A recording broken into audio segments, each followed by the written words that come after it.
last episode, we decided to spend a few days in Puerto Escondido, waiting for a weather window for our crossing to Guaymas. This was our first visit to Puerto Escondido, and during our stay, we found the mooring field peaceful and calm. But it's not always so.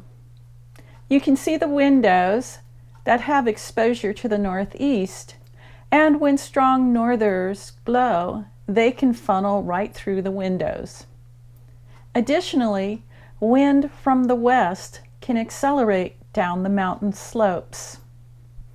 We have a friend whose boat was damaged when another boat broke loose during one such event earlier this year. Although it looks calm on this day, it's always a good idea to pay attention to weather and plan to be aboard when it gets truly windy.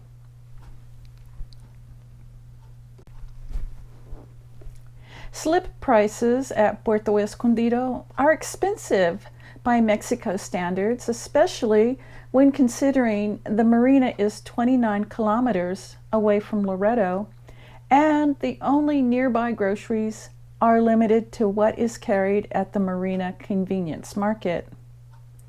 There is a good restaurant though, and the marina, under new ownership, is spotlessly clean, and the showers are the nicest I have experienced in Mexico. We chose the cheaper option and stayed on a mooring. The mooring charge is determined by the length of the boat. For us, as a 35-footer, the weekly rate is $75.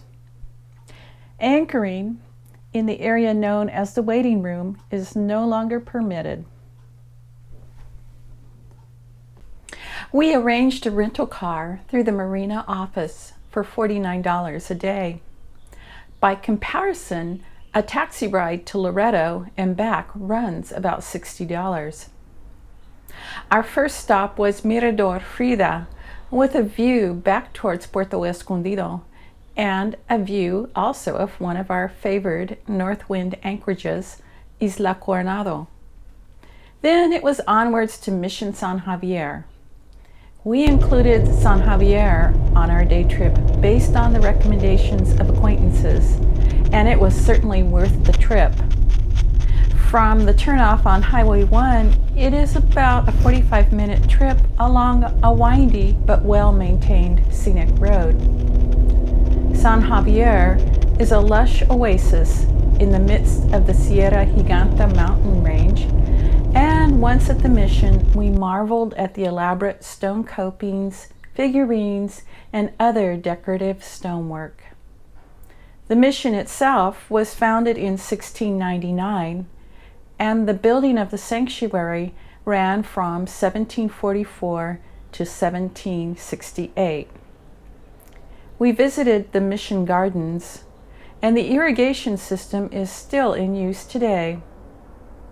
The olive tree is over 300 years old. After lunch at a local restaurant, the return trip featured views of the sea.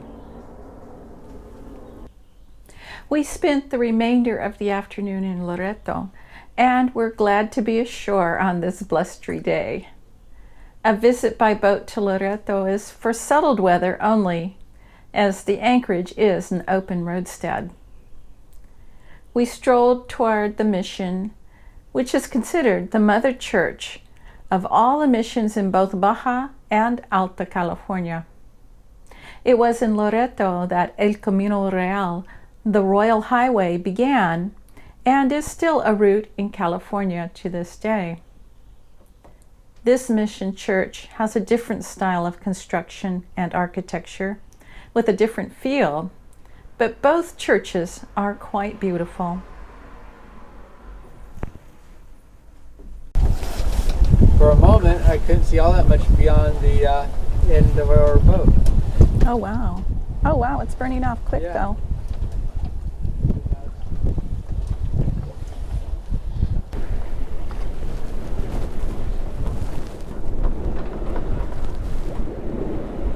We've got 41 nautical miles to go to our waypoint at the island of Pájaros, which to me marks the entrance to the channel to Guaymas. All went well last night on our transit from Puerto Escondido. Nothing untoward happened. It was kind of dead to start with, and then the southeast wind filled in. Right now we have a great beam reach. There are pockets of fog, which is kind of surprising. Our friends Jean and Gloria on Pincoya are coming up the mainland side of the coast of Mexico from Topolobampo, and they reported they are in heavy fog this morning.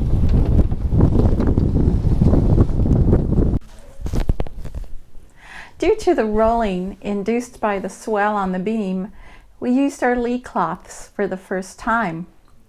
The previous owner made them from Fifertex, and they are screwed into the settee frame and stored under the cushions when not in use.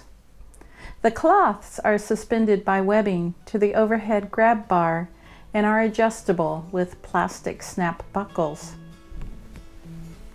With the favorable southeast wind, we were able to make a direct crossing. It was our longest and fastest crossing yet, and that's good because my eye is still bad and I need to get north to my doctor in California. La Brisa is now in a slip at Funatur Guaymas. Across from us is Nick and Ika's boat, and we got to meet their newest crew member, Thalassa. Blondie is ready to jump ship and become a babysitter.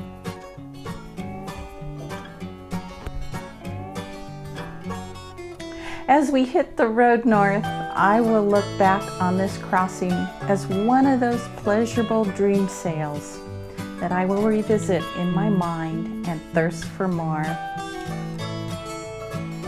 In the next episode, we will talk more projects and maybe a little of our stay in California. So until then,